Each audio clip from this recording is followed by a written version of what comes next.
People always ask, "Where are you from?" This question frustrates me. As a child of immigrants to the US, I was the only kid at my school who looked like me. But I also remember feeling out of place in my parents' culture because I didn't speak or think in the same language as them. I know I'm an American, but why don't I feel that I belong? Who was I really?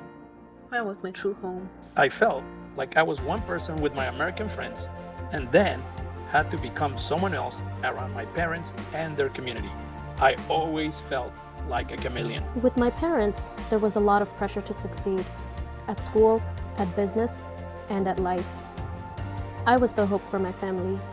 I was the one who would make all the sacrifices of my parents and grandparents worthwhile. Trying to blend in with my American community had its own pressures. And in all this tension between my two worlds, I still had the question of who I was.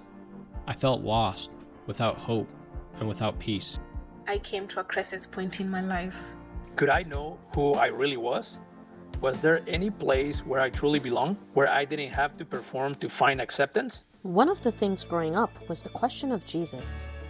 Obviously, Christians follow him, but Muslims teach that he was a great prophet. Even Hindus and Buddhists hold Jesus in high regard.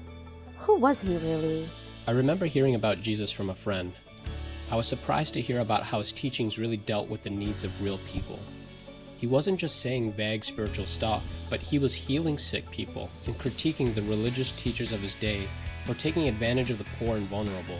The more I read the Bible, I began to experience God's love for me. In the Bible, Jesus says, "Come to me, all of you who are weary and burdened, and I'll give you rest." And that changed everything. I knew that I mattered to God, that I no longer needed to perform to be accepted, even with God. I have real peace in my heart now because I know I belong to my Creator. Today, We invite you To experience God's love and acceptance For yourself. discover who you are and where you belong. Click below to learn more.